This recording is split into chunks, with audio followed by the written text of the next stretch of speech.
Tapi saya harus garis bawahi dulu, ini di luar tentang keluarga, hukum nikah, ahli waris, jodoh dan sebagainya nih ya, hubungan tentang manusianya. Tapi fokus tentang muamalah, bagaimana kita bertransaksi, muamalah yang sifatnya jual beli, sewa menyewa, kerjasama usaha, dan seterusnya, yang terkait dengan lembaga keuangan. Jadi muamalah ini kan luas, besar ya. Saya hanya membahas tentang bagaimana yang transaksi jual beli, sewa menyewa, kerjasama usaha, atau hubungannya tentang bisnis gitu ya. Karena muamalah bisa juga tentang pernikahan, tentang waris, tentang hubungan anak dengan orang tua gitu. Nah, dalam muamalah itu dalilnya adalah semuanya boleh. Semuanya boleh, kecuali ada dalil yang melarang. Nah, itu artinya bahwa dalam muamalah ini sangat luas. Yang dibolehkan itu banyak. Berarti yang dilarang itu sedikit. Karena apa? Karena semuanya boleh, kecuali ada dalil yang melarang. Nah, lalu tugas kita apa? Tugas kita adalah mencari tahu apa dalil yang melarangnya, apa dalil larangannya. Tugas kita mencari tahu itu. Apa sih larangan-larangan dalam Islam ketika kita bermuamalah? Nah, maka hari ini saya akan membahas tentang itu. Larangan-larangan dalam bertransaksi muamalah, khususnya tentang lembaga keuangan.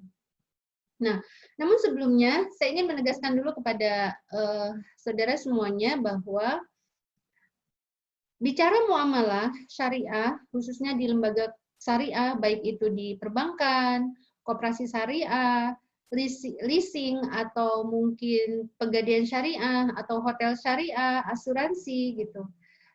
Bicara syariah itu tidak bisa lepas dari yang namanya tauhid atau akidah. Ya, dari tidak bisa lepas dari namanya keyakinan kita kepada Allah bahwa apapun yang kita lakukan, apa yang kita kerjakan dalam kehidupan kita itu sudah sesuai dengan aturan yang Allah tetapkan dalam Al-Qur'an dan hadis atau sunnah. Nah, jadi sehingga apa? Sehingga ketika kita sudah paham batasan halal dan haram, kita bisa memilih kira-kira pekerjaan kita ini sudah halal belum? Atau kira-kira apa yang kita kerjakan ini sudah sesuai dengan aturan Islamnya belum? Karena apa? Ketika kita memulai dengan yang haram, maka hasilnya akan menjadi haram dan akan memasukkan sesuatu yang haram kepada tubuh kita. Padahal hadisnya adalah tidak akan pernah Allah mengabulkan doa seseorang ketika dalam dirinya tumbuh daging dari hasil yang haram. Saya ulang ya. Dalam melakukan aktivitas muamalah, tauhid atau keyakinan kita kepada Allah harus disertakan. Karena apa? Karena kita bisa memahami tentang konsep halal dan haram. Nah, halal dan haram ini ketika tauhid kita udah kuat, tauhid kita sudah mantap bahwa Allah lah sandaran kita satu-satunya, maka kita bisa memilih mana yang halal dan mana yang haram. Karena ketika kita memulai dari yang haram, kita dapatnya haram, hasilnya juga akan haram kepada diri kita. Dan itu akan berimbas kepada segala aspek kehidupan kita. Tuh. Oke ya, jadi itu kenapa kita harus membahas tentang apa-apa yang dilarang dalam muamalah, khususnya bisnis keuangan. Oke, next. Oke, dibantu ya, terima kasih. Kita bahas yang ini ya. Oke, sampai sini bisa dipahami ya. Oke, sekarang kita akan membahas Islam melarang apa sih dalam lembaga keuangan gitu. Oke. Nah ini, ketika kita berada di lembaga keuangan, ini saya yakin adik-adik pasti bercita-cita bekerja ya. Setelah lulus pasti bercita-cita bekerja. Nah, saran saya adalah carilah pekerjaan atau profesi yang betul-betul diridhoi ya. Baik itu perusahaannya maupun pekerjaannya, jenis pekerjaannya, ataupun bidang pekerjaannya. Ini dari prodi akuntansi harapannya menjadi akuntan yang betul-betul akuntan yang paham tentang bagaimana menghitung laporan akuntansi dengan benar sesuai dengan syariat Islam. Kemudian paham bahwa perusahaan tempat saudara bekerja adalah perusahaan yang tidak menjalankan sesuatu yang terlarang. Baik itu terlarang secara fisik maupun terlarang secara non fisik ya. Jadi sistemnya atau mungkin produknya atau mungkin cara perolehannya gitu. Nah, dalam muamalah ini ada 3 batasan ketika kita menjalankan sebuah transaksi, baik itu di lembaga keuangan atau di manapun ya. Yang pertama adalah terhindar dari transaksi yang dilarang. Tadi udah jelas ya. Apa sih larangan-larangan dalam transaksi di lembaga keuangan? Nanti akan saya bahas. Kemudian yang kedua, memenuhi etika berbisnis. Nah, ketika kita sudah paham batasan halal dan haram dari sebuah transaksi, maka tahap berikutnya adalah kita memahami tentang etika berbisnis dalam bermuamalah kita. Ya, etika berbisnis. Kalau etika berbisnis ini bicaranya tentang bagaimana aturan norma-norma yang berlaku di lingkungan kita saat ini gitu. Kemudian yang ketiga adalah memenuhi ketentuan kontrak syariah. Nah ini, memenuhi ketentuan kontrak syariah ini, kalau dalam lembaga keuangan syariah, baik itu di bank maupun di koperasi atau di BPR, ini ada yang namanya Dewan Syariah Nasional, DSN. DSN inilah yang memberikan fatwa bagaimana lembaga keuangan syariah itu menjalankan operasionalnya, sehingga terhindar dari transaksi yang dilarang tadi. Nah, kalau di Indonesia namanya DSN, Fatwa Dewan Syariah Nasional, MUI, Majelis Ulama Indonesia. Kalau di tingkat internasional itu ada namanya AAOIV. Jadi di nasional dan internasional. Nah, yang akan kita bahas adalah bagaimana fatwa DSN mengatur transaksi lembaga keuangan yang sesuai sehingga terhindar dari yang disebut dengan larangan tadi. Jadi ini skema tiga lingkaran ini, lingkaran dalam bermuamalah ini saling keterkaitan. Nah ini penting adik-adik paham nih, sebelum adik-adik masuk ke dunia kerja, paham dulu ilmunya. Paham dulu ilmunya sehingga nanti di dunia kerja bisa mewarnai atau bahkan menjadi visionernya, memulai ya. Jadi saya berharap alumni-alumni SBOP ini betul-betul bisa menjadi rujukan ketika bekerja. Gimana nih transaksinya udah sesuai belum dengan kaidah DSN-nya gitu. Ini adik-adik udah bisa paham. Ya, apalagi kan saya praktisi nih. Nanti akan saya ceritakan bagaimana langsung aplikasi di lapangannya. Nah, begitu juga di laporan keuangannya. Ada aturan tentang laporan keuangan syariah. Nah, ini nanti mungkin di bidang yang lain ya, di pembicara yang lain tentang membahas bagaimana membuat laporan keuangan yang memenuhi standar kesyariahan. Nah, yang akan kita bahas adalah lingkaran tiga ini. Bagaimana lembaga kita, lembaga keuangan kita, tempat kita bekerja, terhindar dari transaksi yang dilarang. Kemudian yang kedua, memenuhi kaidah atau etika berbisnis, dan yang ketiga adalah memenuhi kontrak syariah yang ditetapkan oleh Fatwa DSN MUI. Gitu. Rujukannya apa? Rujukannya adalah Fatwa DSN MUI. Oke. Setuju ya? Next. Kita lanjut. Ya. Nah, dalam Fatwa DSN terhindar dari transaksi yang dilarang. Dalam bermuamalah khususnya saya narik kerucut ke lembaga keuangan ya. Lembaga keuangan ini bisa tadi bank gitu ya, bank syariah, kemudian BPR, baik BPR syariah, kemudian koperasi seperti kami di BMT, badan hukumnya adalah koperasi. Lalu kemudian bisa juga pegadaian, bisa juga asuransi ya. Ini lembaga keuangan baik yang diawasi oleh OJK maupun yang diawasi oleh Dinas Koperasi. Jadi lembaga keuangan ini pengawasannya ada dua. Ada yang di bawah OJK, yaitu bank dan lembaga keuangan non-bank seperti pegadaian dan asuransi serta dana pensiun. Ada juga yang diawasi oleh koperasi, dinas koperasi, yaitu kami, BMT dan koperasi simpan pinjam yang konvensional. Nah, lembaga keuangan,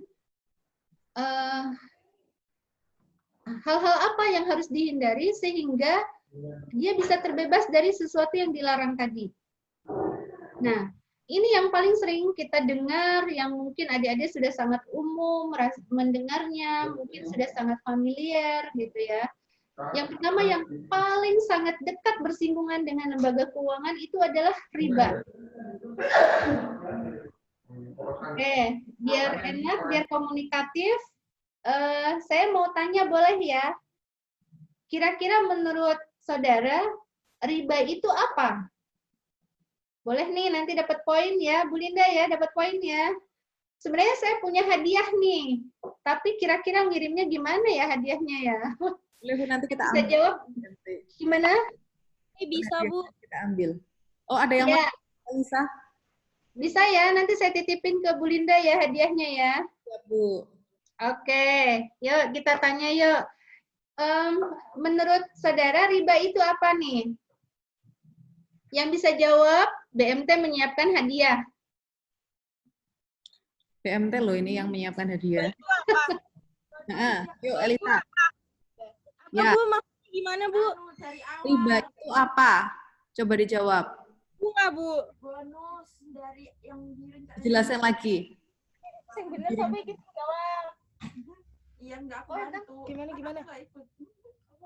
Riba Riba adalah penetapan bunga atau jumlah pinjaman saat pengembalian berdasarkan persentase tertentu, Bu. Kalau googling dicoret ya, nggak boleh googling loh. Pakai bahasa sendiri, jangan googling. Ada lagi yang mau mencoba? Elisa gagal nih. Coba lagi ya. Mbak Elisa gagal ya sementara. Coba yang lain. jangan bunga deh ya, bonus itu. Ada lagi? Siapa yang tahu riba itu apa? Tiwi? Yang nilai barang yang memberikan. Riba itu ini Bu, bonus yang ditetapkan di awal. Bonus yang ditetapkan di awal. Oke. 80% tapi nggak apa-apa. Nanti hadiahnya saya titipkan di Bu Linda ya. Ya, Yeay. Alhamdulillah. Oke, alhamdulillah. Baik, Mbak Siwi ya. Tiwi. Ya.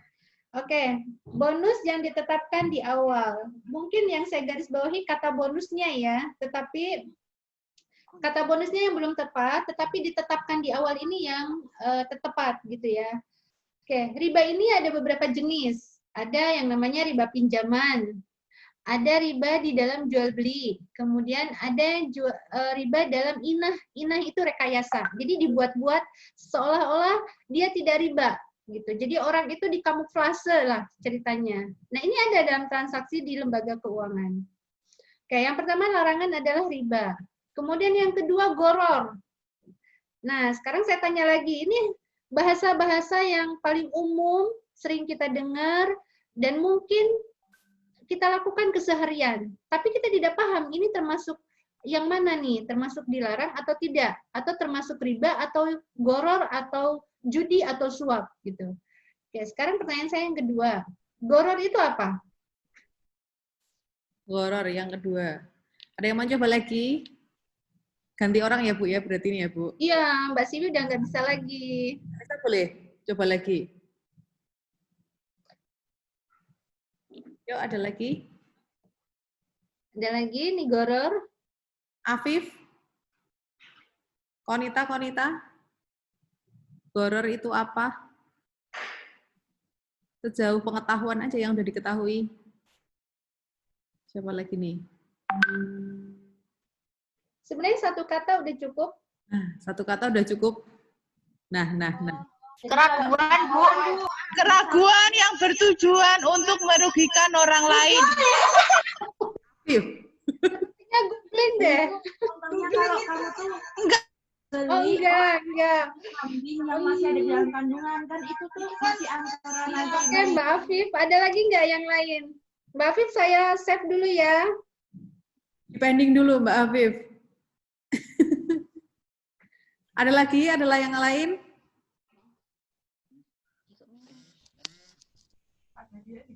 Ada yang lain? Rizka mau mencoba? Riba ya? Bukan riba, itu yang goror. Ya, sekarang goror. Oh. Itu udah tadi. Goror. tapi padinya Padinya masih itu. kan itu kan masih belum Yang lain Belum jelas. apa goror kira-kira? Tidak jelasan. Ya, sip. Apa? Elisa ya? Elisa ya. Good. Ya. Goror itu ketidakjelasan, betul. Saya nggak tahu, mudah-mudahan itu nggak googling ya.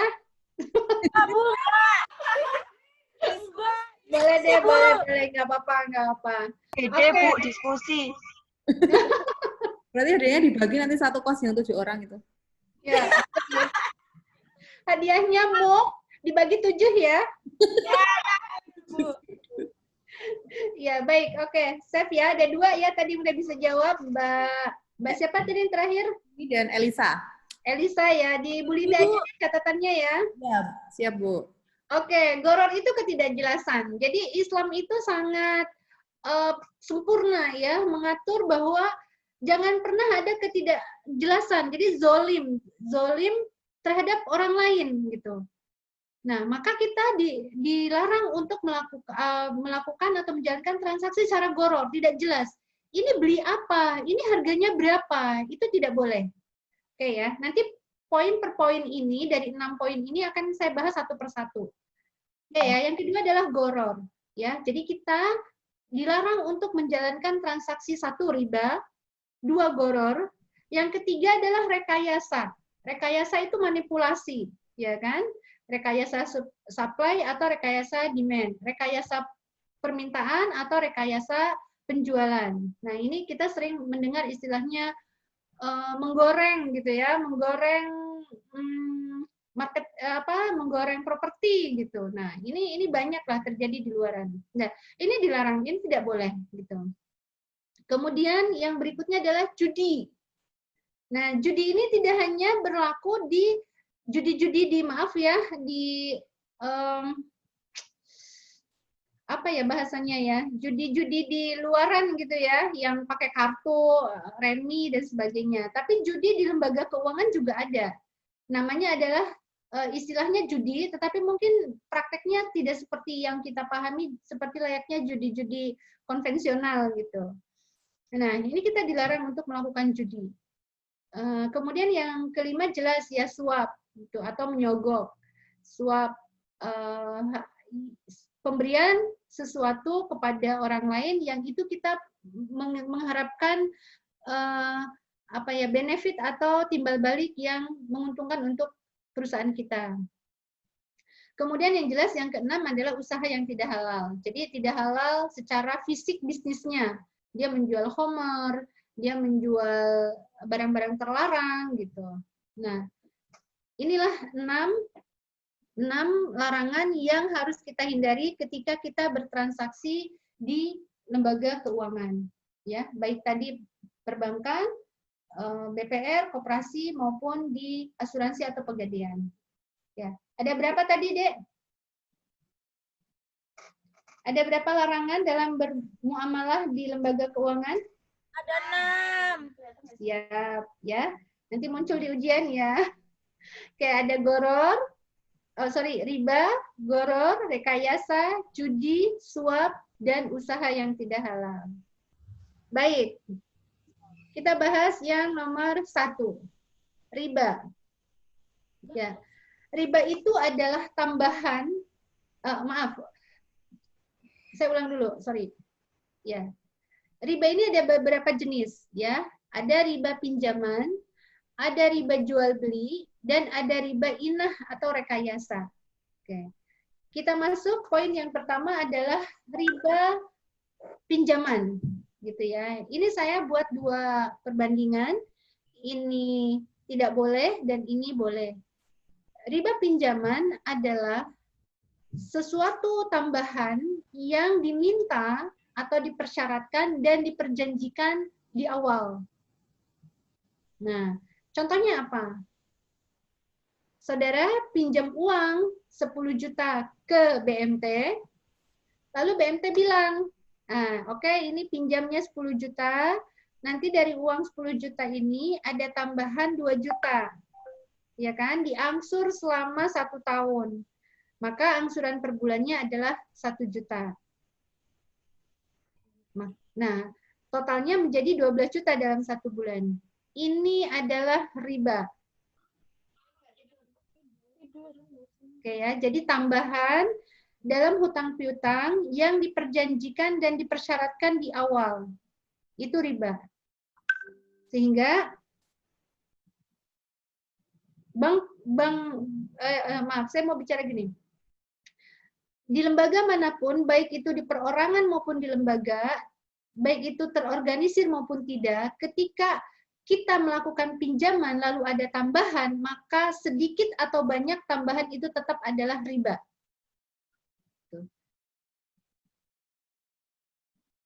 Jadi riba itu tidak hanya berlaku di lembaga. Misalnya saudara pinjam ke teman, ini akhir bulan nih, gitu. Akhir bulan orang tua belum ngirimin, aku pinjam duit dulu dong, 50.000 buat makan 1 hari misalnya. Nanti kalau duitnya udah datang, kiriman dari orang tua udah datang, saya bayar 60.000, saya kasih tambah 10.000. Nah, 10.000-nya itu riba. Jadi transaksi riba itu bisa jadi di lembaga, bisa jadi di perorangan. Tidak harus ternyata riba itu ada di lembaga saja, tidak. Nah, terus kalau begitu gimana dong? Kalau pinjam uang ada tambahannya pasti riba. Iya. Baik itu di lembaga syariah sekalipun, ketika transaksinya adalah meminjamkan uang, maka tambahan itu adalah riba.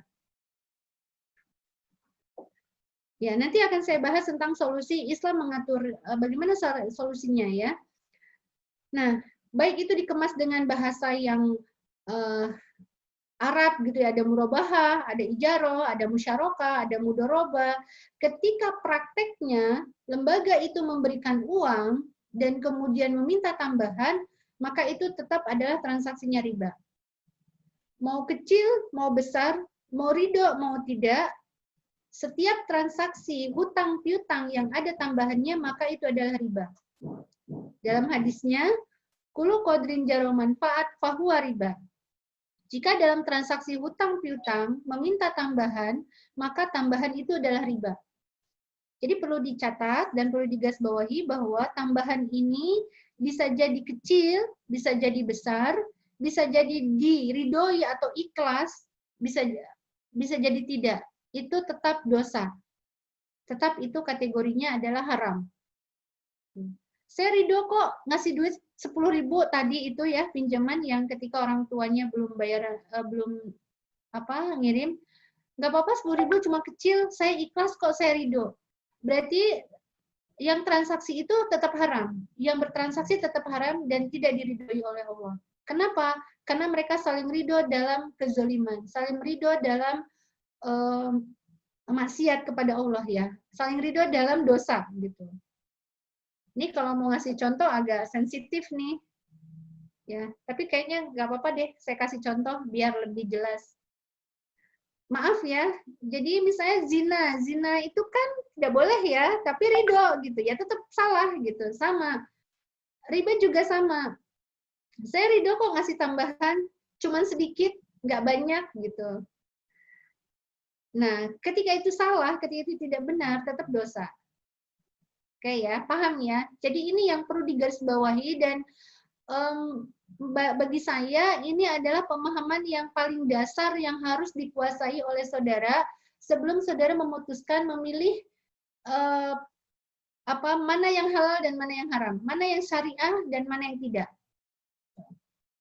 Ya, belum bicara tentang kenapa kok kita harus bicara riba? Kenapa kok kita harus menghindari hal-hal yang haram? Itu belum bicara itu, ya. Bagaimana Islam melarang riba itu dikatakan sebagai seperti orang yang sedang kemasukan setan. Itu Al-Baqarah 275. ya. Kemudian ditantang perang oleh Allah, itu Al-Baqarah 279. Orang yang memakan riba, dia akan ditantang perang oleh Allah. Orang yang makan riba itu seperti orang yang kemasukan setan, gitu. Atau seperti orang gila, bayangkan ya. Atau mungkin di hadisnya Rasulullah akan melaknat seluruh umatnya yang menjalankan riba. Jadi larangan-larangan riba dan hukuman-hukuman kepada pelaku riba itu sudah jelas, baik dalam Al-Quran maupun dalam hadis. Tuh. Ada lagi di Al-Baqarah 279, Allah memusnahkan riba dan menghalalkan sedekah. Jadi harta kita yang ditumpuk dari harta riba akan Allah musnahkan. Baik itu dimusnahkan secara fisik maupun dimusnahkan secara non-fisik. Dimusnahkan secara non-fisik bisa dalam arti mungkin sakit-sakitan, mungkin tidak berkah, mungkin selalu memiliki hati yang tidak tenang, seperti itu. Nah, maka kembali saya tegaskan, ketika kita sudah paham mana batasan yang halal dan mana batasan yang haram, kita mampu dan bisa memilih ini yang harus saya jalankan, ini yang harus saya perjuangkan. Seperti itu. Oke ya, paham ya? Nah, sekarang gimana supaya tidak riba nih di dalam transaksi hutang piutang? Gitu. Saya mau pinjam nih 10 juta, kemudian tanpa ada perjanjian. Ingat ya, ini saya garis bawahi di bawah ini, tidak dipersyaratkan dan tidak diperjanjikan. Ya, tidak dipersyaratkan dan tidak perjanjikan. Ini harus digarisbawahi yang tebal gitu ya, harus ditandai yang jelas bahwa tambahan itu betul-betul hanya keikhlasan hati. Tadi ya minjem duit 50.000 gitu, karena orang tua belum bayar. Lalu ketika orang tua belum kirim. Lalu kemudian saudara mau bayar nih ke teman, tadi kemarin saya pinjam 50.000. Terus dikembaliinnya plus coklat Silver Queen 1 misalnya.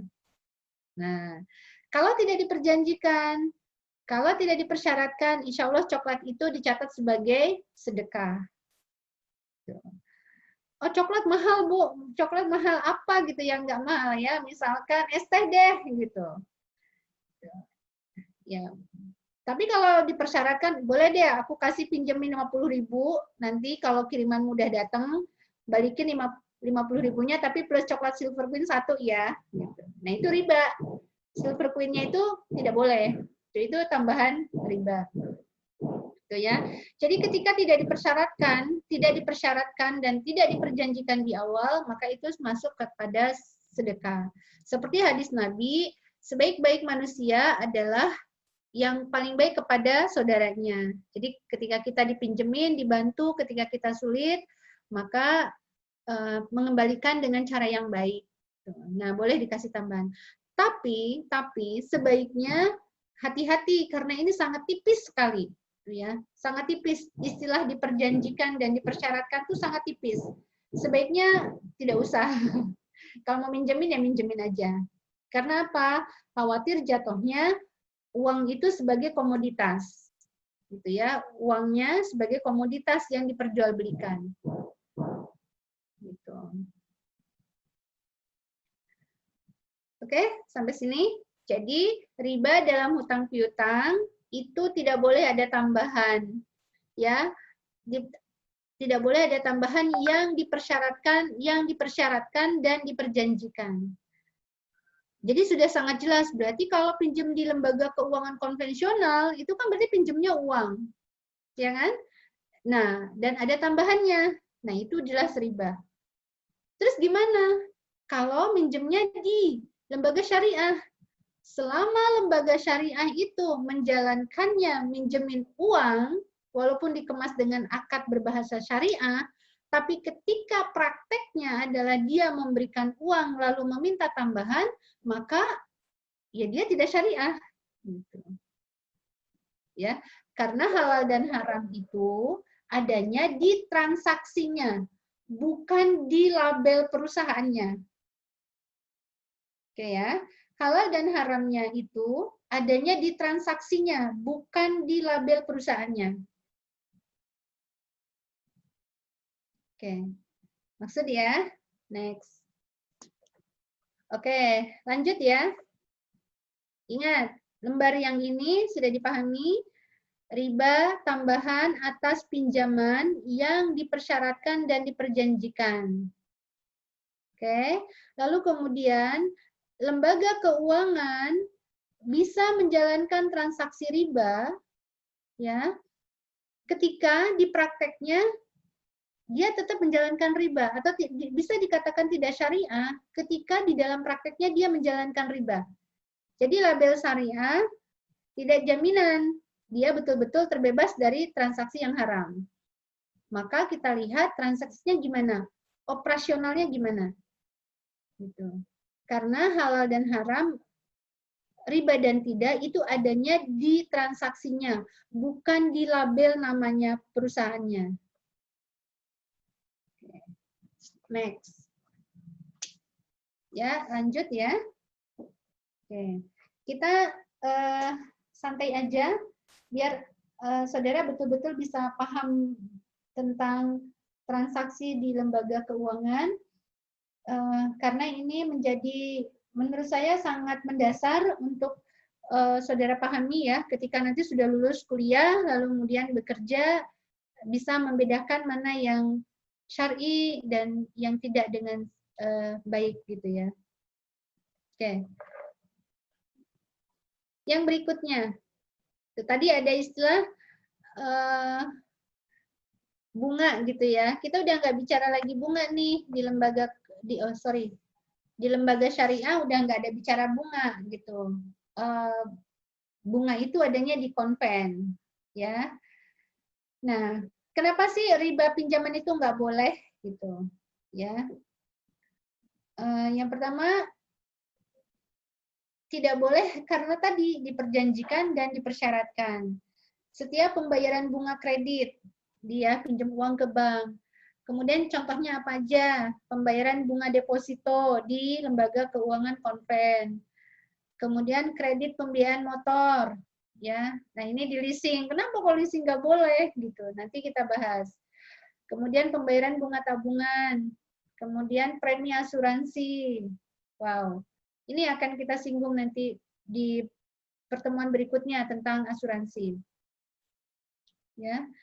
Kemudian kenapa sih hutang piutang itu diatur dalam Islam? Kemudian kenapa uang itu tidak boleh dipinjamin ada tambahannya? Yang pertama karena uang bukan komoditas. Ya, uang itu alat tukar. Maksud ya, ketika uang sudah menjadi komoditas, tadi diperjualbelikan, diperdagangkan, lalu yang menjadi alat tukarnya apa? Oke ya, itu Islam sudah mengatur itu. Sehingga uang itu adalah alat apa istilahnya penamaan, kalau di Indonesia namanya rupiah gitu kan. Rupiah itu hanya untuk menamai bahwa dia adalah alat tukar menukar. Karena kita bukan di zaman barter ya. Jadi uang itu kalau uang sudah menjadi komoditas, lalu alat ukurnya apa? Ya. Ini yang kemudian menyebabkan inflasi yang sangat tinggi. Karena uangnya yang seharusnya menjadi alat tukar menjadi komoditas yang diperjualbelikan. Aku mau pinjam ke sini deh, bunganya murah. Berarti kan dia mau beli uang, ya kan? Beli uang nanti dibayar dengan tambahan. Atau aku sini aja, bunganya banyak diskonnya gitu. Jadi uangnya sudah menjadi komoditas. Uang bukan lagi menjadi alat ukur atau alat tukar menukar. Nah, dan ini dilarang dalam Islam karena akan menyebabkan terjadinya inflasi, gitu ya, inflasi yang sangat tinggi dan kezoliman. Nah, seperti rentenir-rentenir kalau di level informal gitu ya, di kampung-kampung, di desa, ini banyak merajalela tentang rentenir. Kalau di instansi ya rentenir berdasi gitu. Ya. Oke. Next. Ya. Kira-kira bisa terbaca nggak ini slide-nya? Ya, yang berikutnya memahami tentang kontrak syariah. Tuh ya. Tadi saya baru menyinggung tentang riba ya. Saya belum menyinggung tentang goror, saya belum menyinggung tentang judi, saya belum menyinggung tentang maisir gitu ya. Saya belum menyinggung tentang inah atau rekayasa. Oke, nanti di bahasan berikutnya. Sekarang bahwa dalam bermuamalah itu kita harus memenuhi kaidah tentang maqasid syariah. Maqasid syariah itu adalah kesempurnaan dalam bersyariah. Ya, kesempurnaan dalam bersyariah itu berarti salah satunya adalah tentang sesuai dengan kontraknya, sesuai dengan perjanjiannya. Ya, contoh misalkan produk transaksi ijaroh itu adalah jasa, jual beli jasa. Ya harus jelas jasanya apa. Jasa pendidikan kah? Jasa rumah sakit kah? Jasa sewa tempat kah? Gitu. Jadi harus jelas jasanya apa. Ya. Dan di situ harus jelas manfaat sewanya. Ya. Dia mau sewa menyewa atau jual beli jasa. Lalu kemudian harus jelas berapa jumlah sewanya. Jadi kalau sewa tempat, kira-kira ngekosnya berapa nih bayar kosnya dalam 1 tahun. Gitu. Atau berapa nih bayar kosnya dalam 1 bulan. Ya. Nah, ini ada yang disebut dengan ijaroh. Kemudian ada yang disebut dengan bagi hasil. Yuk kita bisnis yuk, kita bagi hasil gitu. Nah, dalam akad bisnis atau akad musyarakah, akad bisnis ini namanya musyarakah ya, syirkah atau kerjasama. Ini ada 2, ya. Yang pertama adalah mudharabah, ya. Mudharabah itu semua modal dimiliki atau dikeluarkan oleh satu pihak. Itu namanya mudharabah. Nah, kemudian yang kedua ada yang disebut dengan musyarakah. Musyarakah itu bisnisnya, kerjasamanya masing-masing mengeluarkan modal. Ya, bisa proporsinya sama, 50-50, atau bisa juga tidak sama. Jadi yang satu 70%, misalnya yang satu 30%. Ini namanya musyarakah. Jadi saya ulang, musyarakah itu kerjasama 2 orang atau lebih yang masing-masing mengeluarkan modal dengan komposisi yang tidak harus sama. Ya. Itu musyarakah. Lalu kemudian yang kedua adalah yang disebut dengan mudharabah. Mudharabah itu adalah kerjasama usaha satu pihak sebagai pemodal, jadi modalnya dimiliki oleh 1 orang, pihak yang lain sebagai pengelola. Pengelola ini namanya adalah mudharib. Kalau pemilik modal itu namanya sohibul mal. Nah, mereka bekerja sama, join, bersirkah. Itu untuk membuat sebuah usaha atau bisnis. Boleh nanti adik-adik begitu lulus kuliah nanti dari vokasi UNY, ayo kita bisnis aja deh gitu. Bisnis buat apa misal laundry gitu. Nah, boleh join sirka, 2 orang masing-masing mengeluarkan modal, sama-sama menjalankan. Boleh juga udah modalnya dari saya, misal dari si A, nanti si B sebagai pengelola. Itu namanya mudharabah. Nah, boleh mudharabah, boleh musyarakah.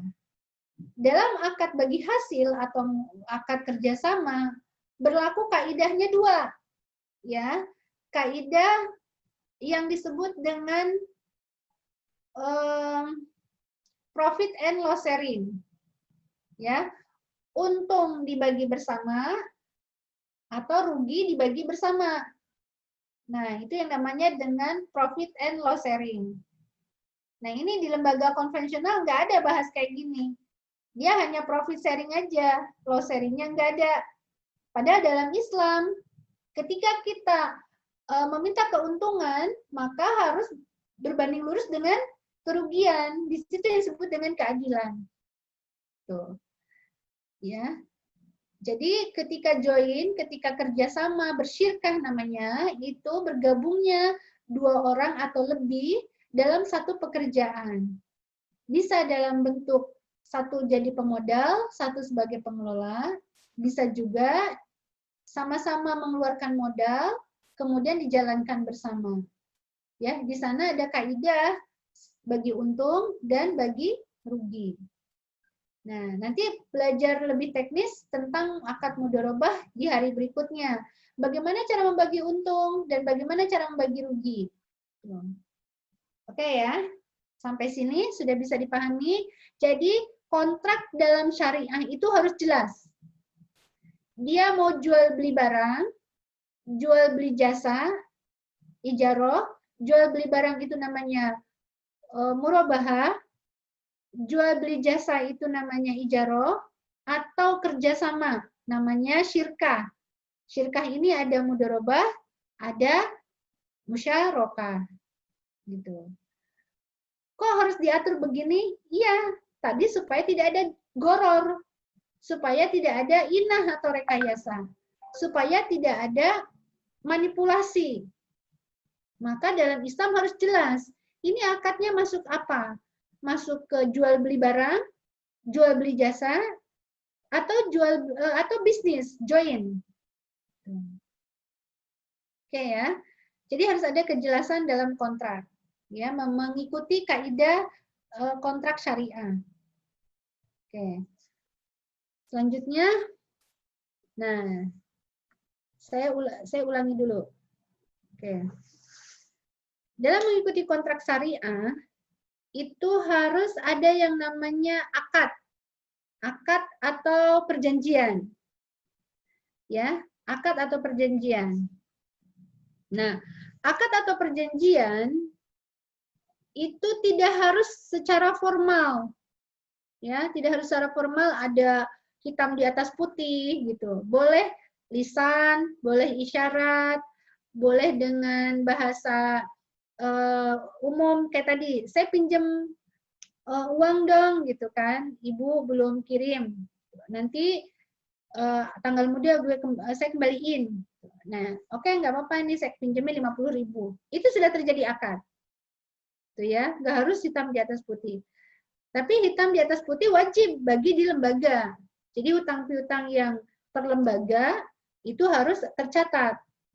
Karena dalam Al-Qur'an Al-Baqarah ayat 286 itu dibahas, jika kamu berhutang piutang maka catatlah. Karena daya ingat kita sangat terbatas. Tuh ya. Maka ini penting untuk dicatat. Boleh yang tadi pinjam 50.000 juga paling nggak dicatat di buku harian gitu ya. Si A pinjam 50.000. Tuh. Kayak kita kan kalau mahasiswa sering punya buku catatan harian ya. Ya buku diari lah gitu. Termasuk pengeluaran bulanan untuk ngontrol uang yang dikirim orang tua ini dibelanjakan sesuai dengan keperuntukannya biar kita bisa melihat skala prioritas. Maka kalau zaman saya dulu saya catat, jadi orang tua ngirim berapa nih dalam sebulan, lalu dibeliin apa aja sehingga saya paham gitu. Dalam per bulan itu ternyata saya kebanyakan beli kebutuhan yang tidak prioritas gitu, yang tidak terlalu penting. Nah, boleh tuh dicatat adik ya. Oke. Kemudian supaya terhindar dari transaksi tadi ya, goror, kemudian maisir atau rekayasa atau inah, maka perlu ada yang namanya pelaku akad. Gitu ya. Pelaku akad itu boleh mengatasnamakan diri sendiri atau boleh mengatasnamakan orang lain. Contoh misalnya, saya pinjam uang nih ke si A, gitu. Si A ngasih tetapi lewat si C. Ini pinjaman kamu yang tadi dipinjam dari si A, dikasihnya oleh si C. Jadi bisa lewat orang lain. Ya. Kemudian boleh mengatasnamakan orang lain dan tanpa izin atau fuduli, ya. Itu pelaku akad. Lalu kemudian objek akad harus barang yang legal. Ya, nggak boleh nih di lembaga keuangan syariah memperjualbelikan patung. Itu kami nggak boleh. Kita nggak boleh jual beli patung karena Islam untuk patung yang sempurna, ya, patung yang sempurna, atau mungkin memperjualbelikan barang-barang yang sifatnya mistis gitu. Contohnya misalkan keris yang itu konon katanya di dalamnya ada jimat yang mudah untuk mendapatkan jodoh gitu. Siapa yang pegang keris ini, cewek-cewek cantik langsung deketin misalnya. Atau mungkin nembak si A gampang banget nih. Nah, jadi kris yang kemudian dimistikan, diakui memiliki sesuatu, ini kan mendekati kesyirikan ya. Jadi yang disebut dengan barang yang legal itu legal secara hukum positif maupun legal tanda petik ya secara kaidah syar'i. Dia tidak melanggar kaidah syar'i. Kemudian objek akad itu harus bisa diserah terimakan saat akad. Jadi ketika akad itu ada objeknya. Termasuk salah satu jual beli goror itu ketika misalkan contohnya begini.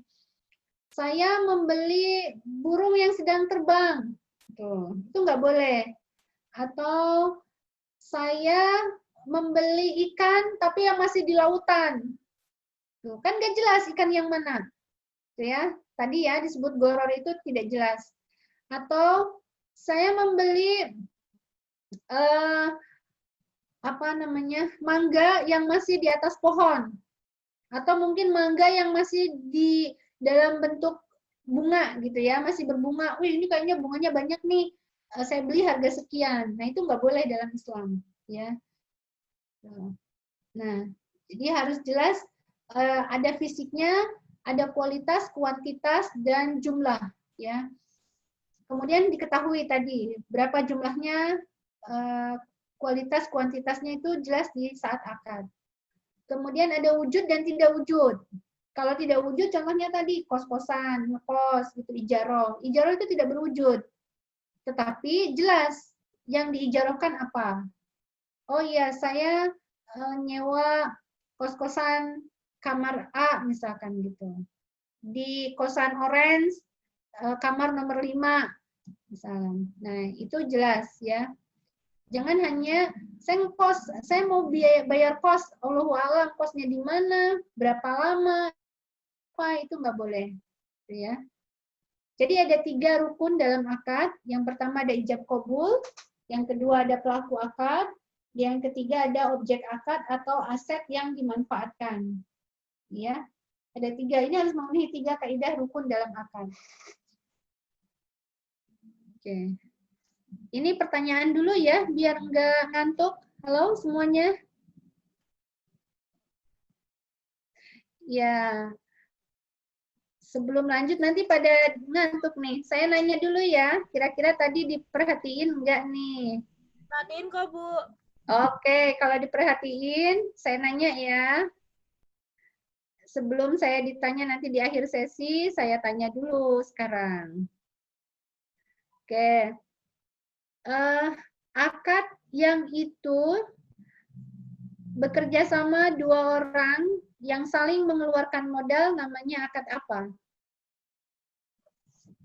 Cepetan.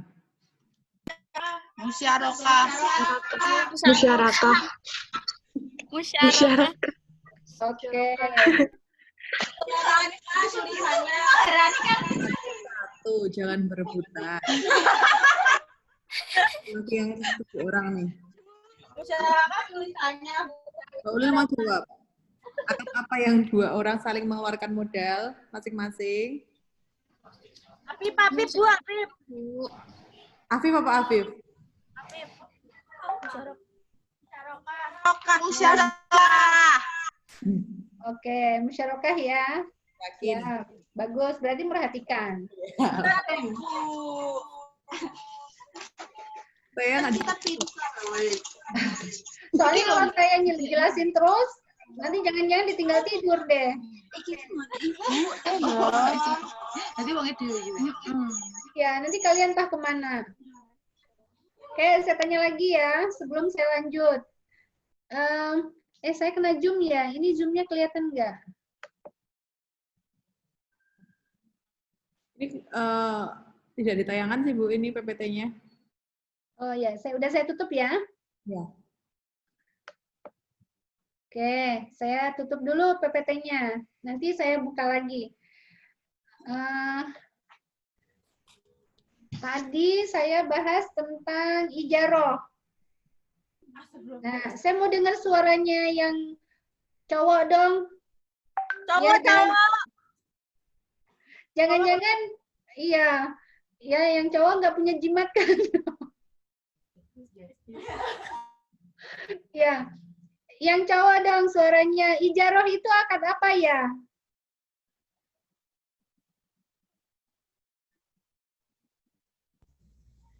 Yusniadi tuh, Bu. Boleh, boleh. Di ini aja, di unmute aja. Pemindahan hak guna, Bu. Pemindahan Hak hak guna. guna. Oke, ada yang lain? Ijarah tuh apa gitu? Sewa. Ya. Sewa, oke. Ya, sewa untuk memindahkan hak guna. Sekarang satu lagi sebelum saya masuk ke materi lagi. Kalau misalkan, gini deh, biar agak panjang. Saya minta dikasih contoh tentang transaksi riba dalam kehidupan sehari-hari. Di luar pinjam uang.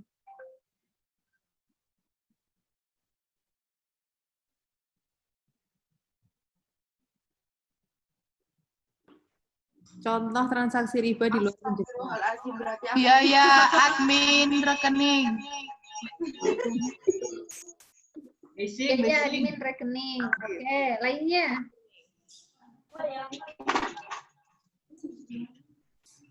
Mas Aji tuh mau bilang tuh. Aci,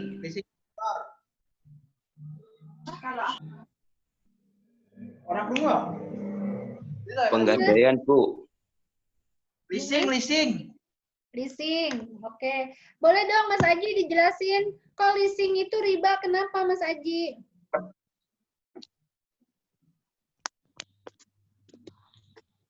Tuh, soalnya gini Bu, kalau misalkan kita beli motor, harga cashnya 25 juta. Terus kita belinya tuh lewat leasing. Berarti kan kita bayar per bulan lewat leasing toh. Bayar cicilan. Nah, nanti bakalan itu nanti jatuhnya harganya lebih dari 25 juta, misalkan jadi 40 juta. Nah, yang 20 jutanya itu tadi, sisanya tadi itu ribanya. Kayak gitu, Bu. Kenapa kok dibilang riba leasing? Kan ada barangnya.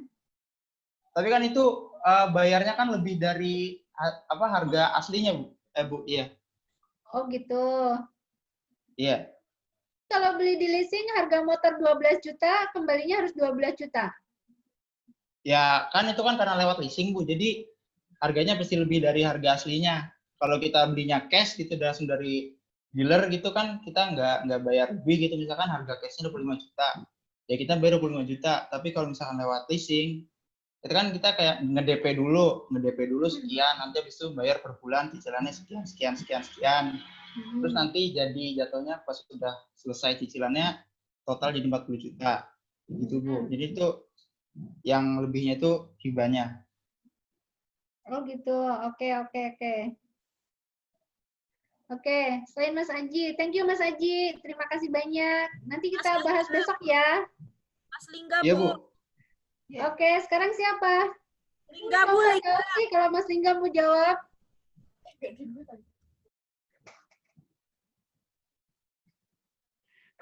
Oke deh Mas Lingga, ayo Mas Lingga jawab. Ada contoh lain nggak?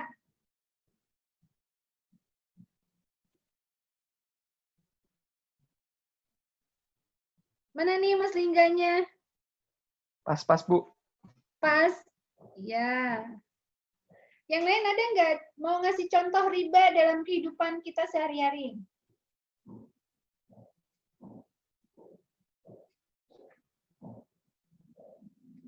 Ada lagi? Mas Yoga ada nggak Mas Yoga?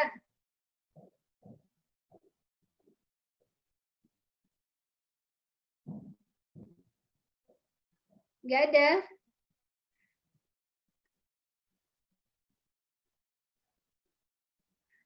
Oke. Oke ya. Nanti kita bahas contoh sehari-harinya seperti apa. Oke, kita lanjut ke materi berikutnya. Ya, kita lanjut materi berikutnya. Sebentar, saya ambil dulu materinya ya.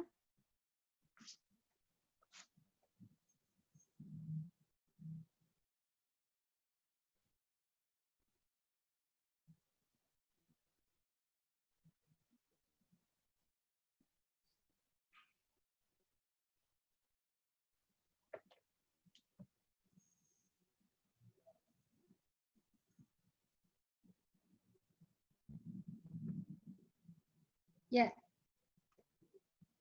Sampai mana tadi? Sampai sini ya. Rukun akad ya.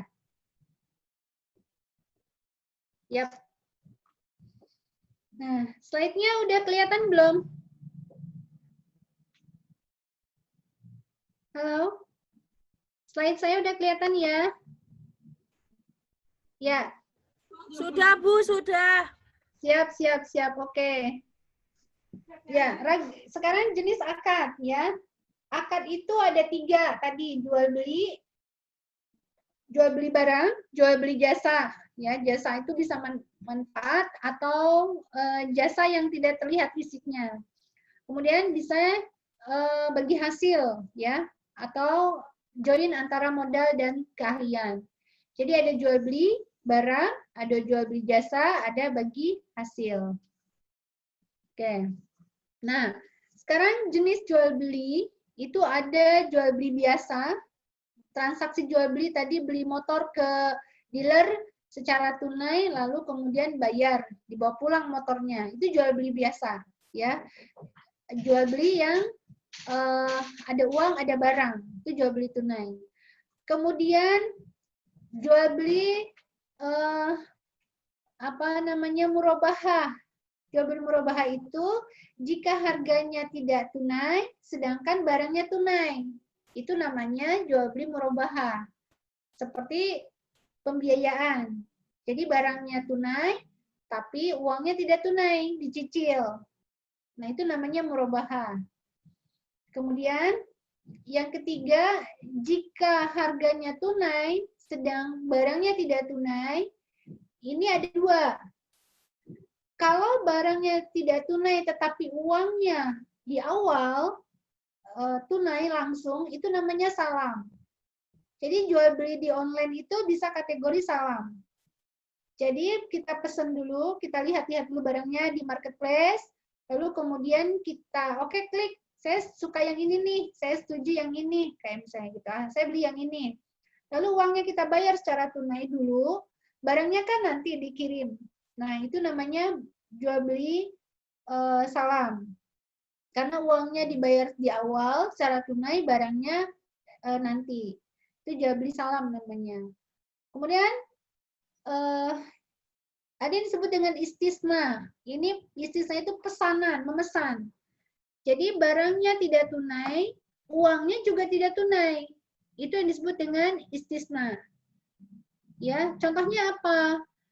Misal saudara mau jahit baju, gitu ya, jahit baju, tapi diminta DP dulu nih di awal sebelum bajunya diproduksi. Nah, saya mau beli baju saya mau jahit baju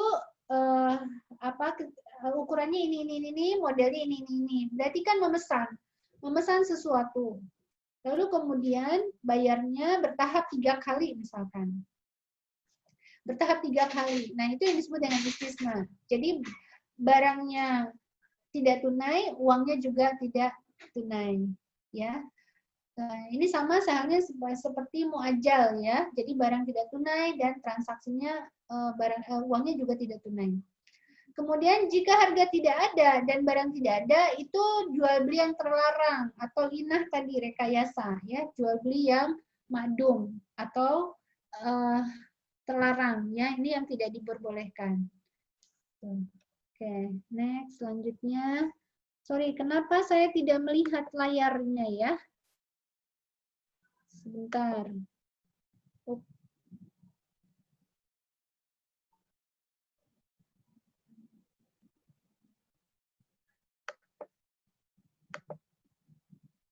Sebentar, tadi saya kehilangan layarnya.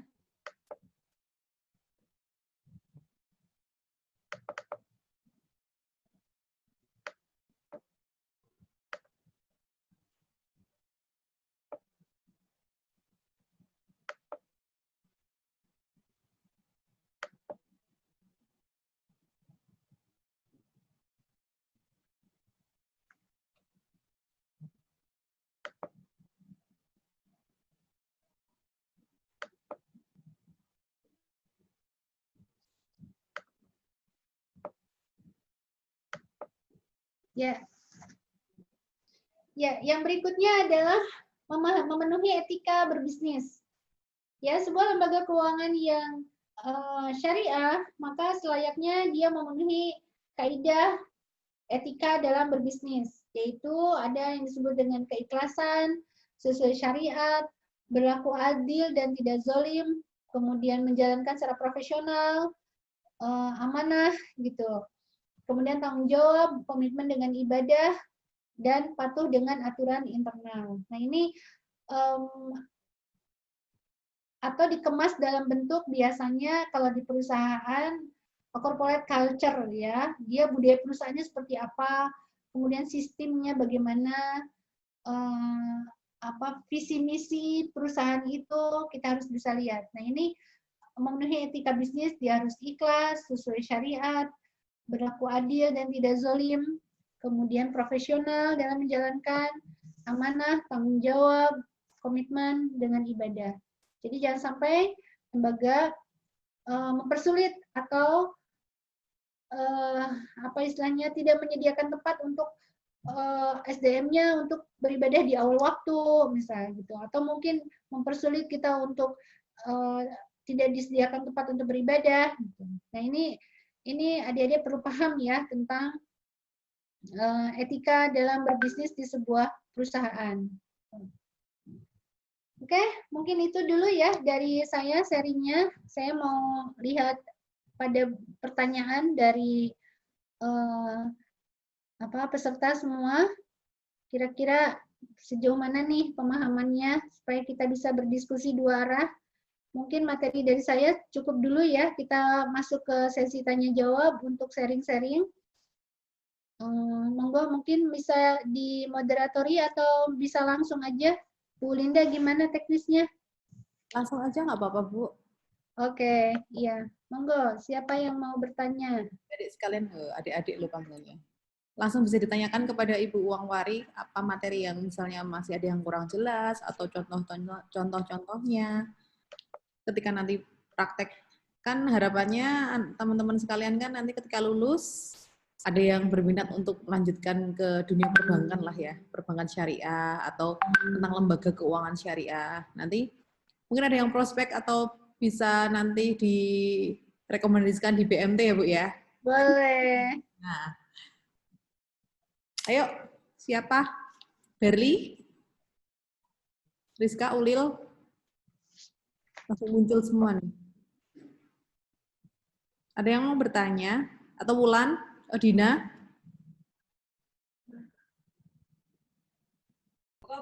Dina, Bu, Dina. Elisa mau tanya.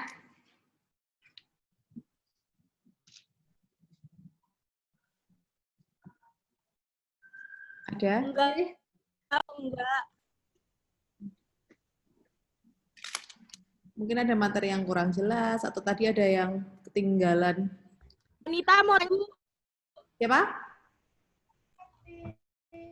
Konita mau tanya, Konita. Oh iya, Konita, oke.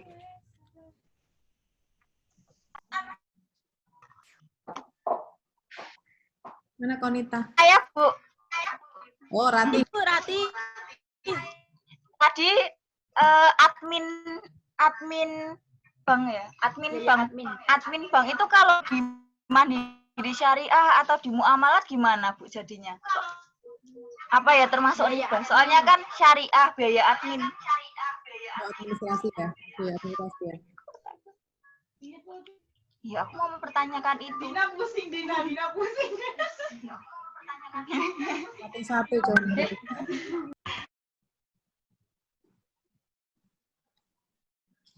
Oke, ya satu ya. Terus yang lainnya admin di lembaga keuangan syariah, apakah itu termasuk riba atau tidak gitu. Dan yang kedua, Ada lagi? Atika, mau tanya? Iya. Jasmine? Jasmine. Oh, Lingga. Lingga mau tanya? Enggak. Kalau belum ada, saya jawab dulu aja ya pertanyaannya Mbak Rati tadi.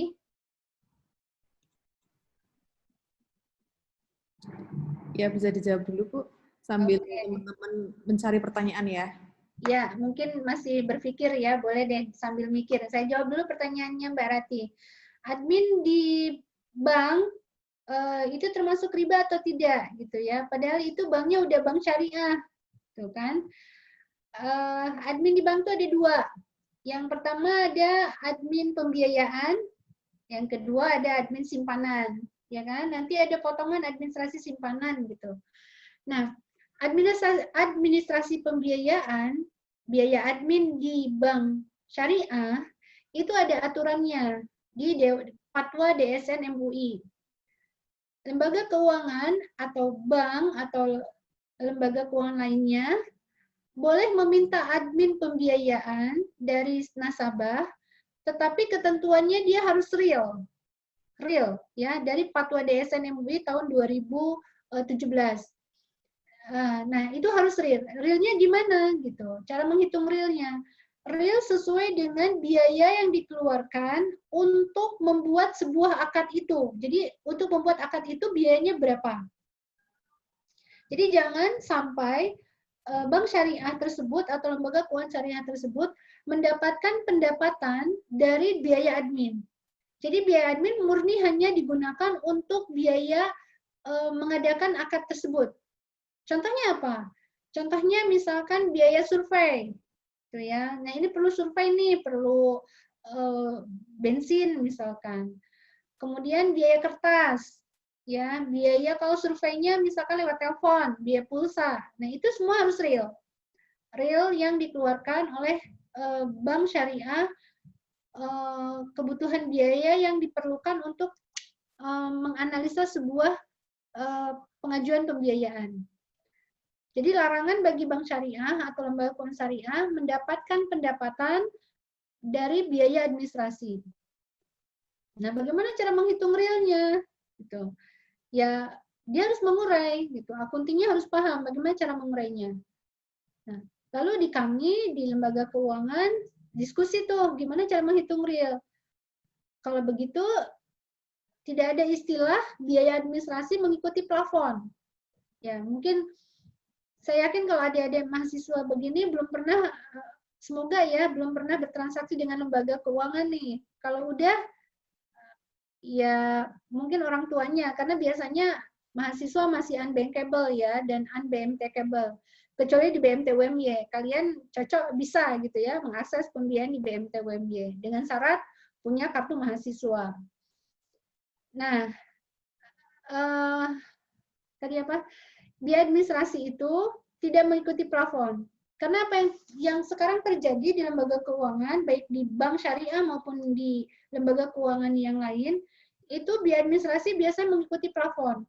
Semakin tinggi plafon pembiayaannya, semakin tinggi biaya administrasinya. Gitu. Nah, padahal fatwa DSN-nya hanya biaya real. Jadi plafonnya berapapun biayanya sama. Dan itu biaya real.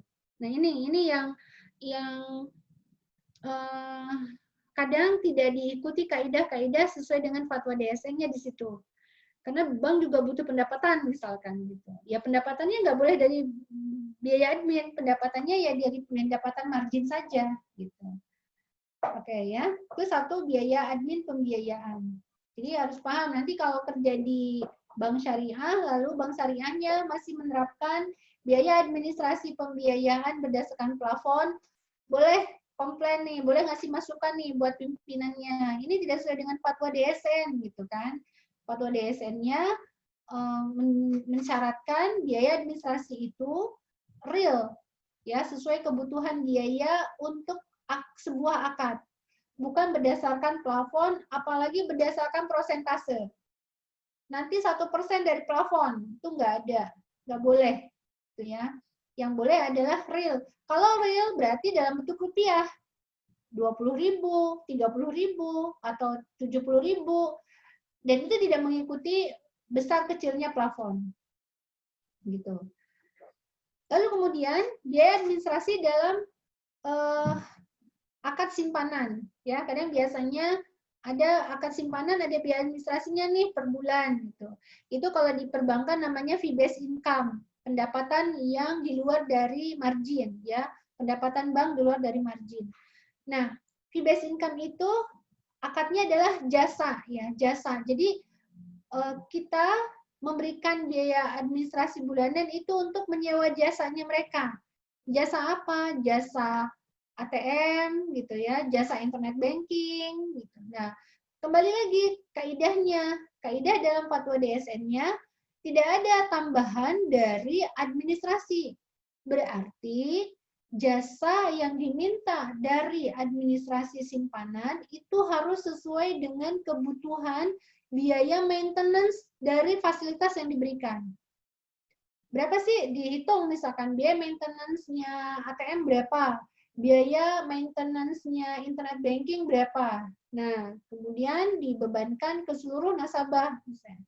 Jadi tidak dalam bentuk prosentase.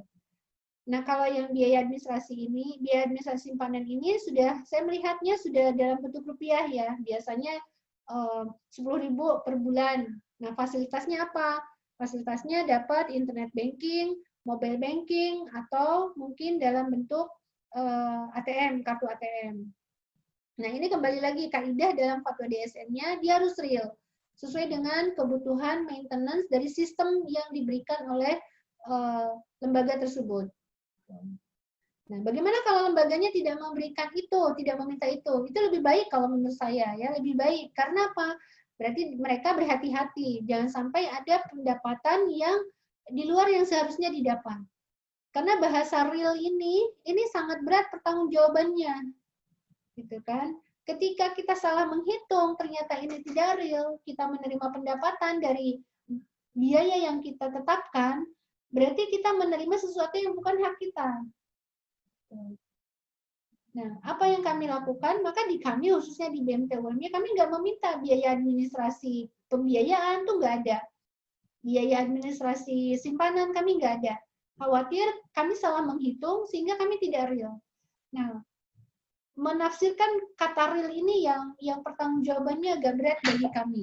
Sehingga ya sudah kalau begitu, biaya maintenance system seperti BMT UMY Mobile, maintenance system yang lainnya, ini masuk ke biaya operasional kita yang diambil dari pendapatan perusahaan, pendapatan lembaga. Begitu juga biaya administrasi pembiayaan. Ya udah kita ambilkan dari biaya operasional aja gitu. Jadi nasabah atau anggota yang mau bergabung kita nggak bebankan biaya administrasi.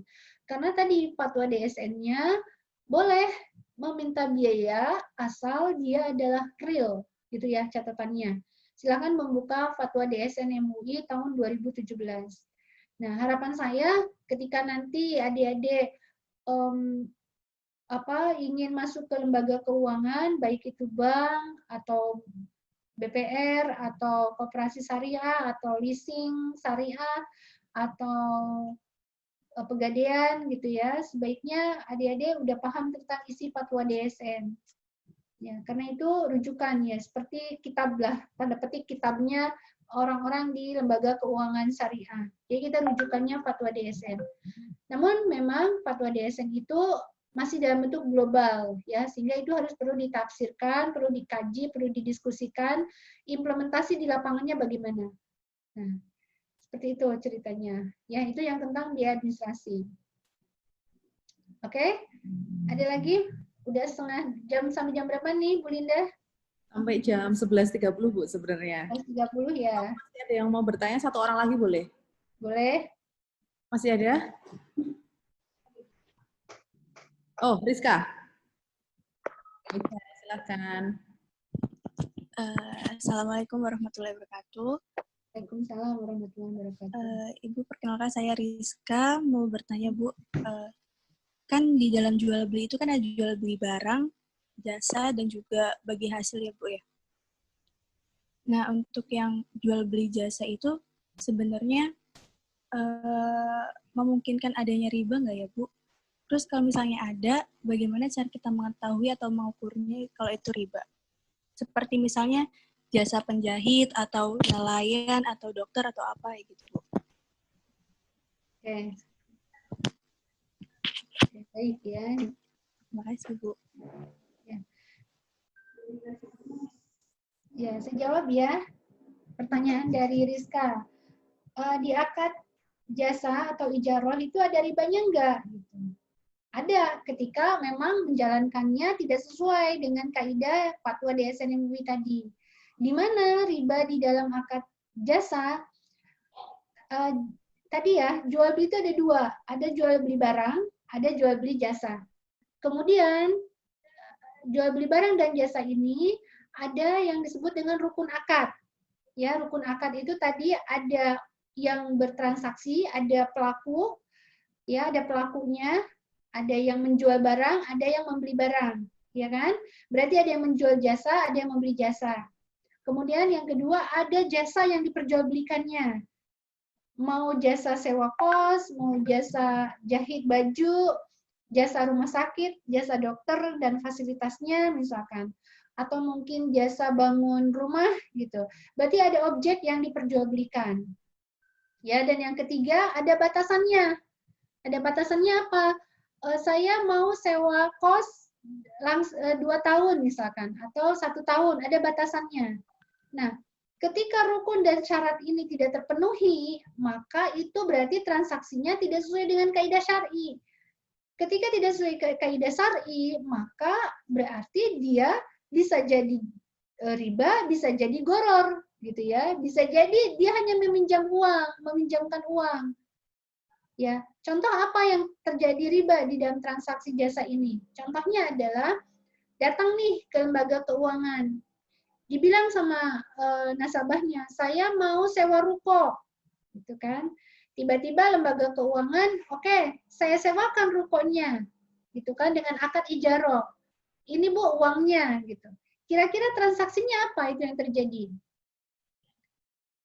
Transaksinya kan berarti nyerahkan uang, rukonya di mana? Ya kan?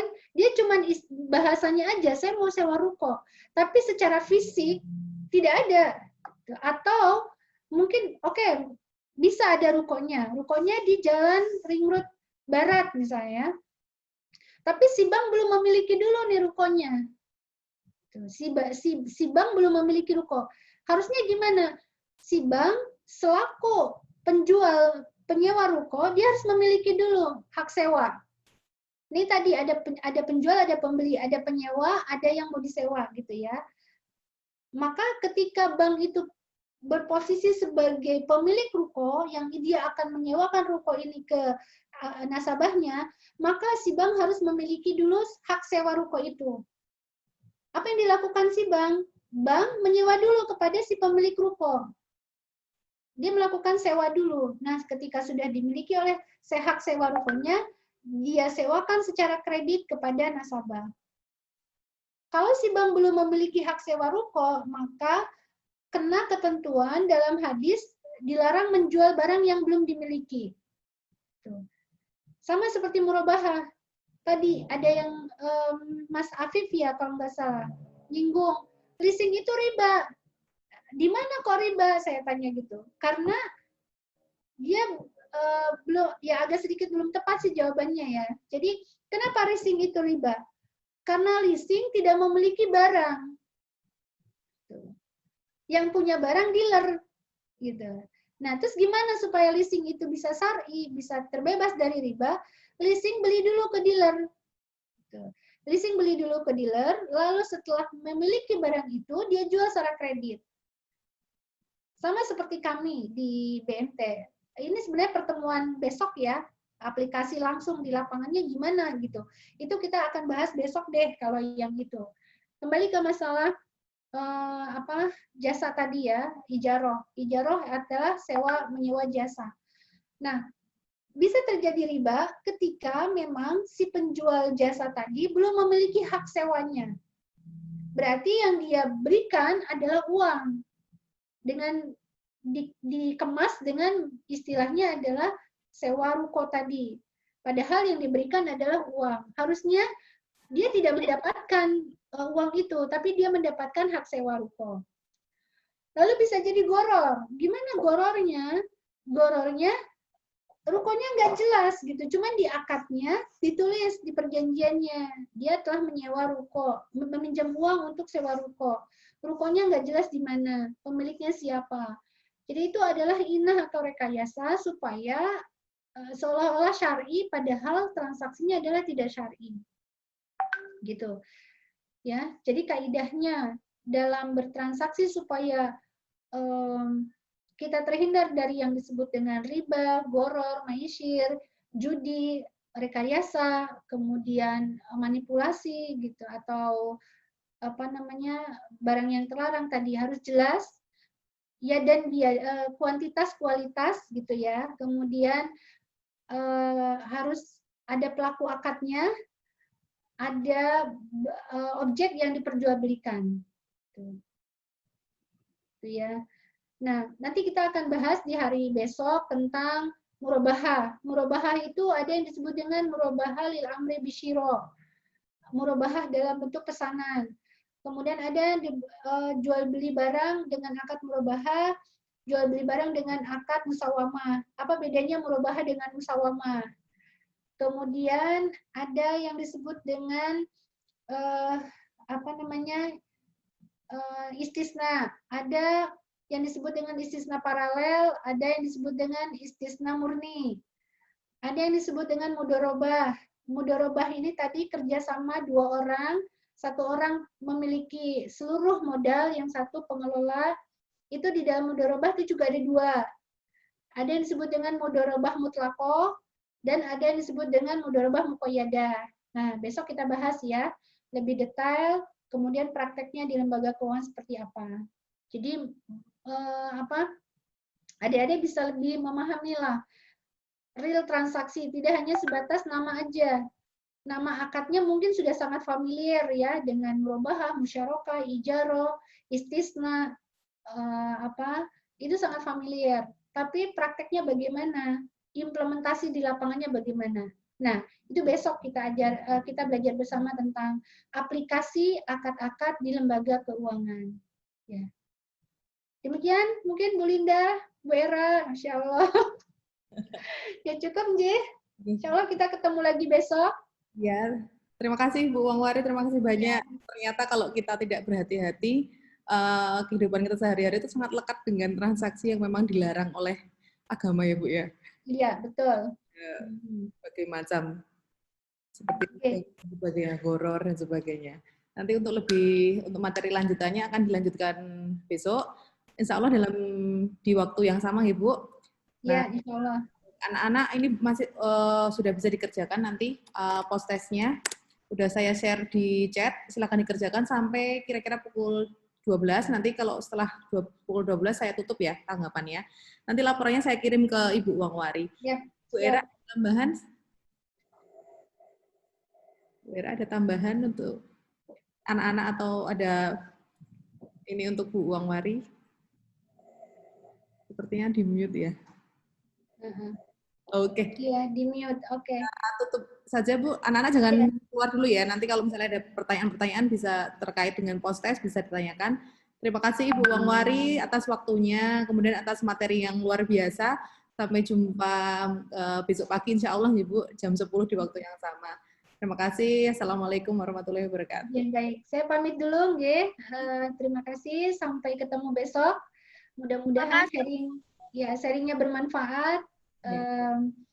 Bermanfaat di dunia maupun di akhirat ya, sehingga kita bisa betul-betul menjaga transaksi kita betul-betul sesuai dengan kaidah syar'i. Dan adik-adik saya berharap nanti ketika sudah lulus bisa memasuki dunia kerja bisa membedakan, paham mana pekerjaan yang memang halal dan haram lah gitu ya. Karena tadi prolog saya ketika kita sudah paham mana yang halal, mana yang haram, ketika diawali dengan yang haram itu maka berlanjut semuanya berefek ke banyak hal gitu ya.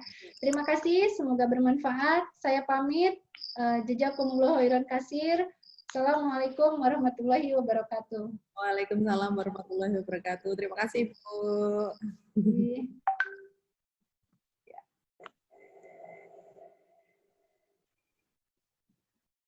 Thank you.